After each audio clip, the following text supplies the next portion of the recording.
Ayan, Tina, no, nagsisimula na yung posisyon para dito sa itim na Nazareno mula dyan sa Quirino Grandstand.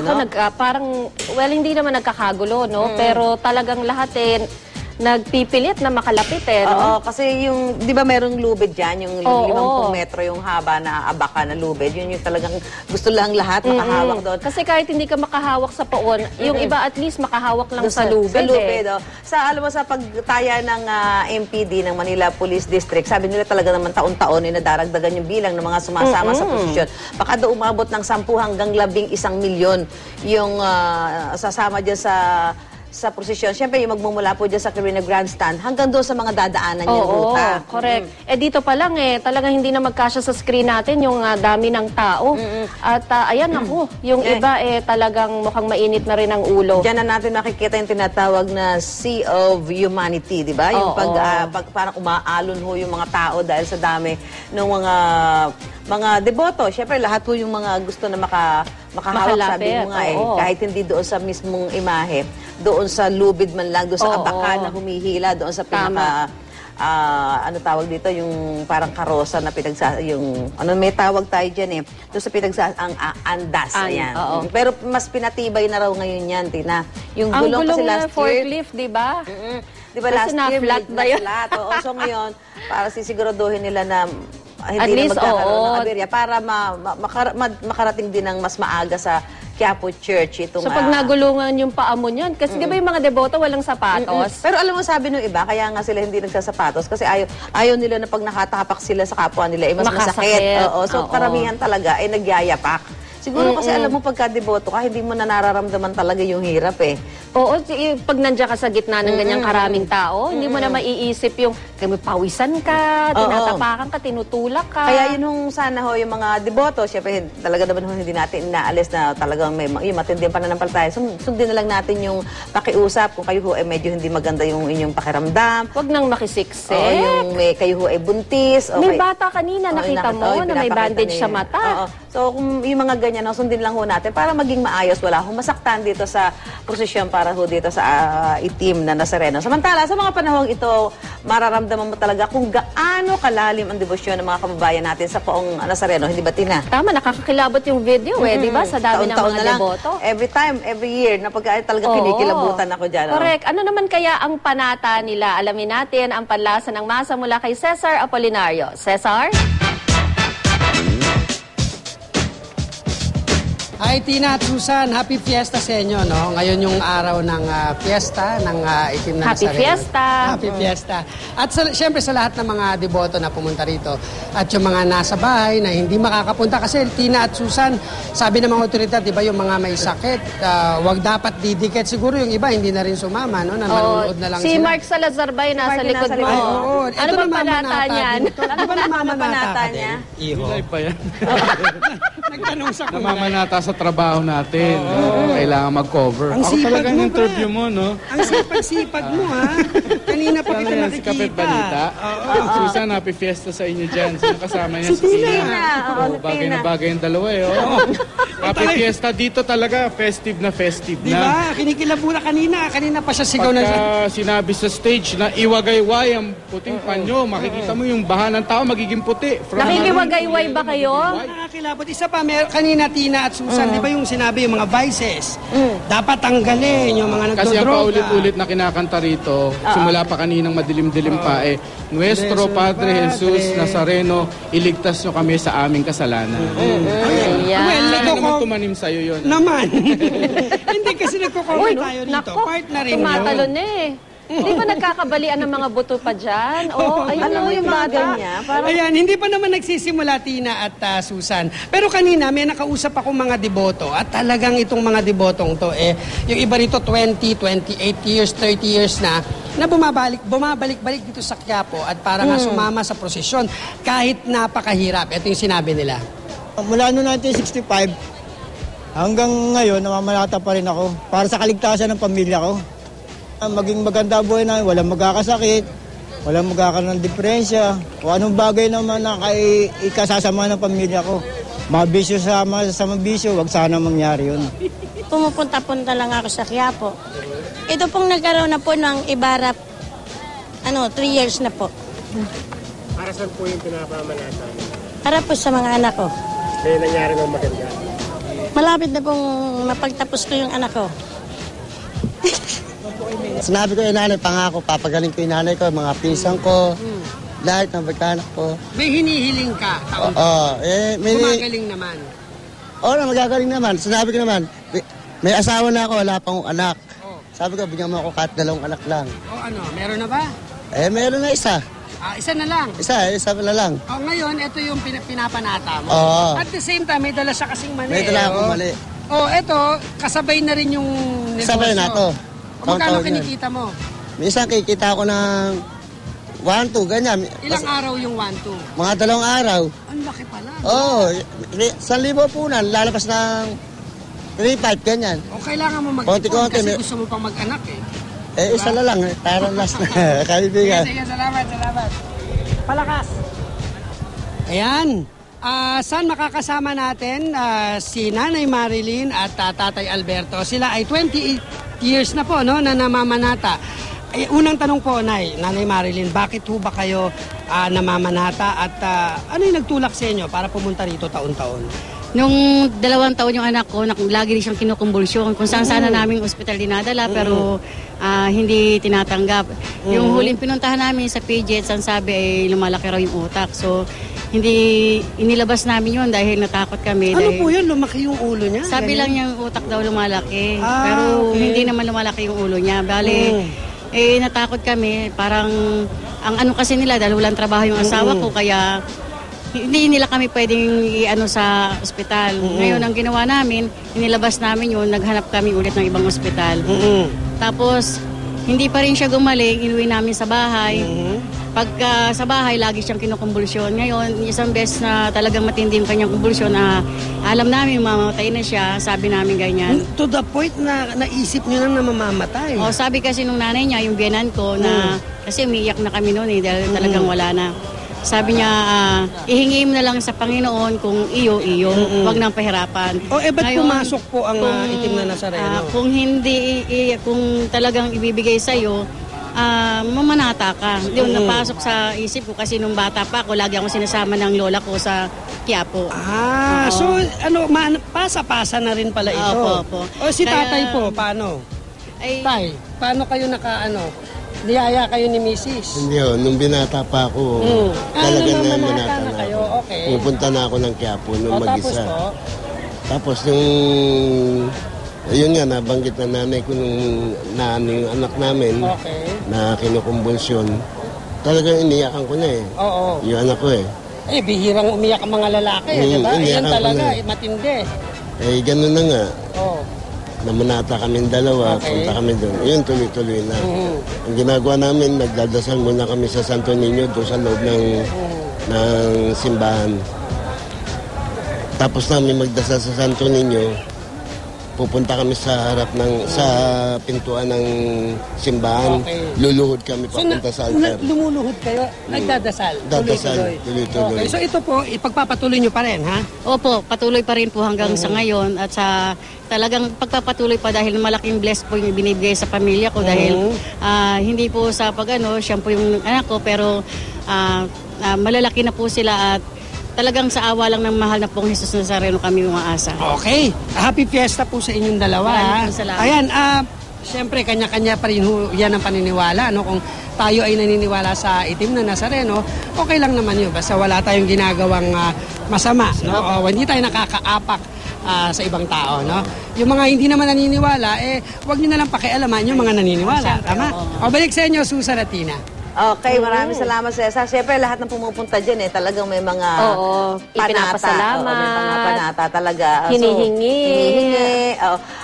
Pagpapasalamat, may hinihiling. At siyempre, pagpapakita yan, Tina, ng mas malalim na pananampalataya. Diba? Kaya nga sabi nga nung mga nandiyan dyan sa Quiapo Church, taon-taon nadadagdagan talaga yung mga deboto, yung mga namamanata. Kasi kunyari ako, hindi ako namamanata. Tapos narinig ko yung mga storya ng mga himala, di ba? Mula sa sa ibang deboto. Ako rin kung meron akong hihilingin, magdadasal din ako, di ba? Kasi Wala namang mawawala. Minsan yung sa atin, ang hinanghahawakan na lang natin minsan doon sa ating mga pinaharap na problema sa buhay, yung pananalig, no? Yung pananampalataya mo lang at paniniwala na mayroon tutulong sa'yo. At yun na yung pananampalataya mo. Kesa mag-give up ka, di ba? Oo, kaysa mag-give up ka. Halimbawa, narinig mo yung kwento ng mga, alam mo nga, dati nga ako ganito, ganyan. Di ba? Pero, so, doon ka huhugot ng inspirasyon, ng lakas, ng pag-asa, di ba? Hindi pa huli. Hindi pa huli. Meron pang makakapitan, ganyan. Kaya nga, di ba sabi nga, kaya yung mga, pag pumunta ka dyan sa Quiapo, ikaw nagpunta ka naman dyan.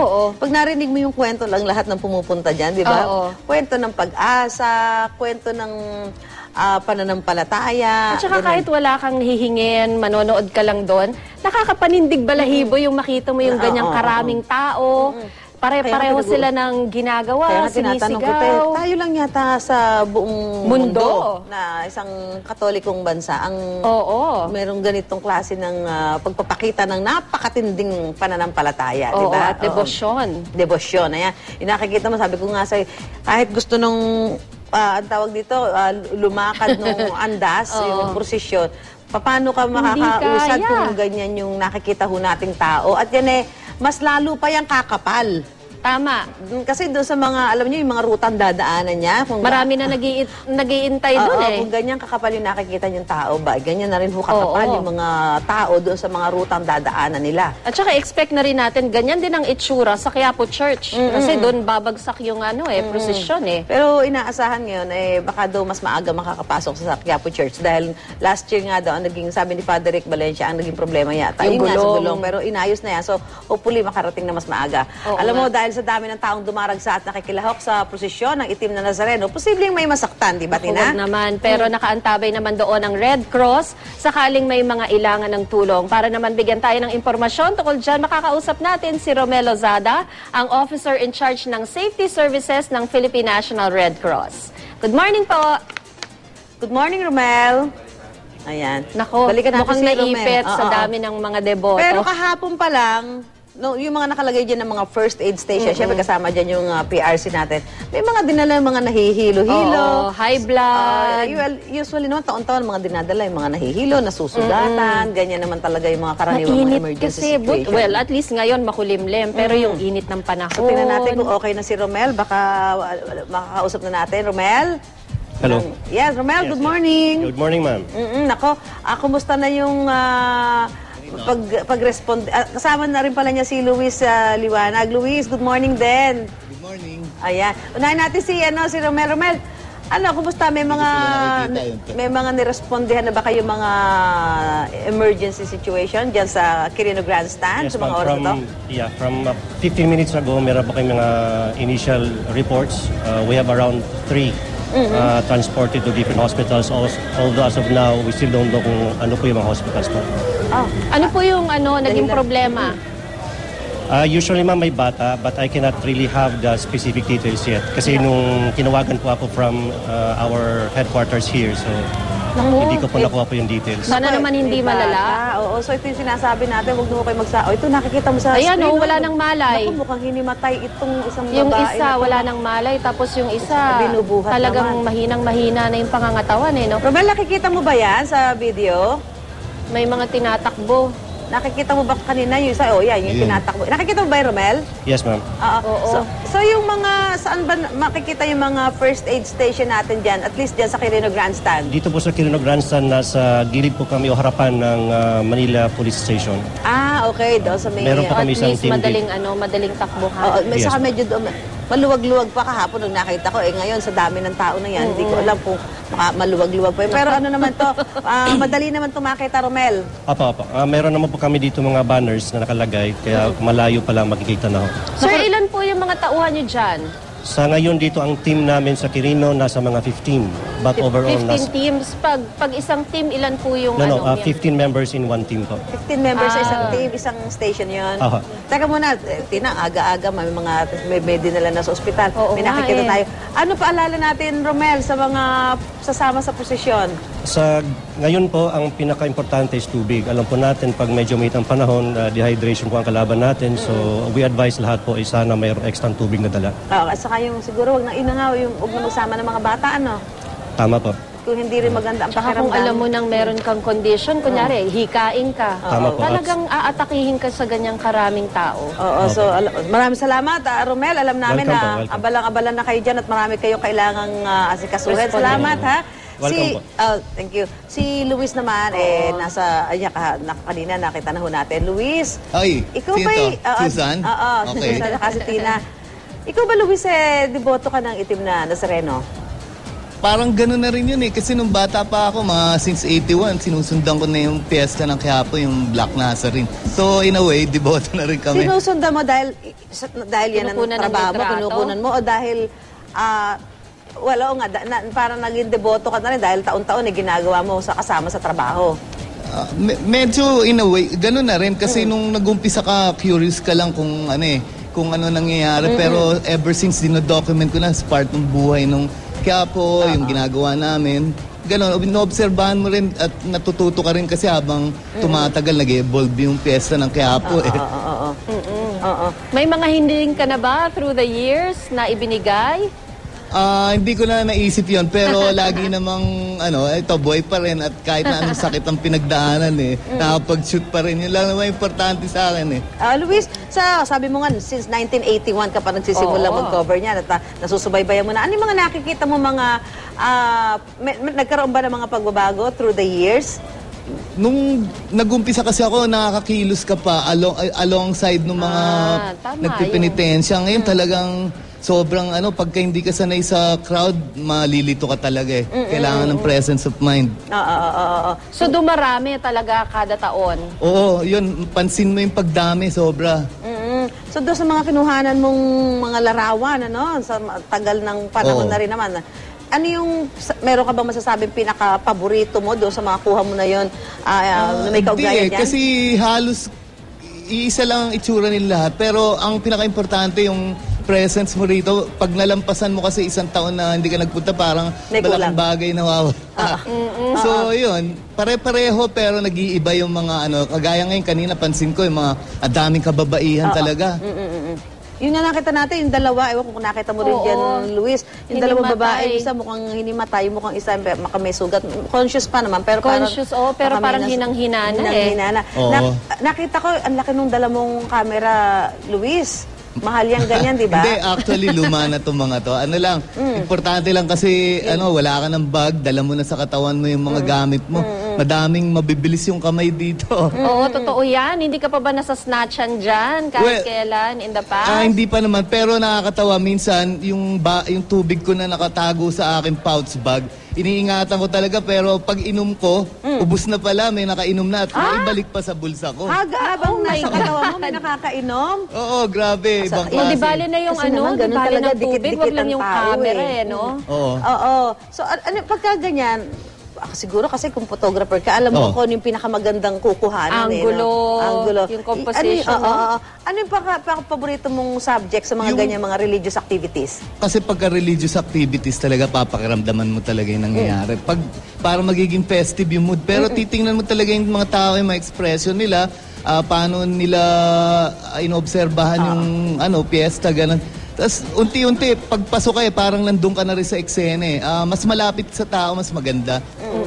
Ngayon ba, Luis, meron kang pwede mapakita sa amin, nakuha mo na kaugnay itong prosesyon ngayon, pwede natin pakita sa TV? Meron na rito, pero nasa loob pa ng camera ko Nasa loob pa ng camera mo. So, importante pala pag gaganyan, yung mga cameraman, yung mga photographer, yung mga lens ninyo?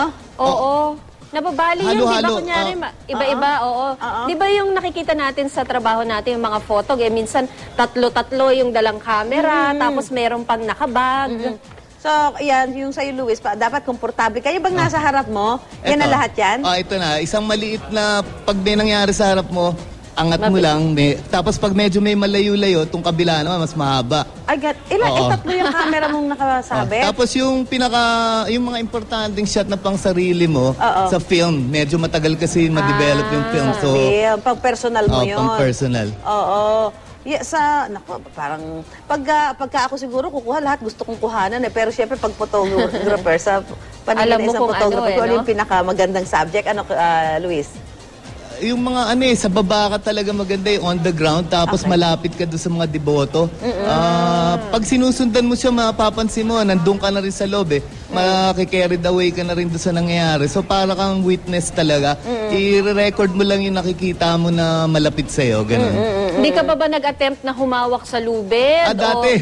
Nag-attempt ka na? Ginawa ko na yun nung maluwag pa. Nung maluwag pa? Kasi nung bata ako, naisip ko masarap siguro sa may lubid din ako. So successful ka naman na hawakan pero matagal na panahon na yun, bigla nagbago yung rito, mga crowd. Ilang taon na ba? Yung bang 1981, nagkukuha ka na nun? Oo, 81. Estudyante pa ako nun. 91, ilang taon na ba yun? Mahigit 20 years na yata yun. More than 30 years. So, yun yung mga panahon pa na maluwag pa? Oo, maluwag pa. As in, makakapili ka pa, hindi mapupuno yung frame ng camera mo minsan May mga kalye pa, semento ng kalye. Ngayon wala na hindi na mahulog ang karayom. Sa likod ko talagang walang hulog karayom. Tapos syempre kailangan nakikipag-ano ka rin dyan, nakikipagsiksikan ka rin para makuha mo. Siksikan, Mahirap ba tawa-tawa, pagka ganyan? makikipag-usap ka rin. Kasi matatapakan mo yung mga paa nila pag di ka maingat, lahat nakapaa. Nakasapatos ka ba? Medyo Kasi puro patay na yung kuko ko, nakakaya naman ipakita. Naku, maraming salamat, Luis. Alam namin, marami ka pa rin gagawin, ano? Sige, Thank you. Good morning, Ingat. Susan. Good morning. Tina, Salamat at nakapag, kahit busy yung dalawa, nabigyan tayo ng pagkakataon.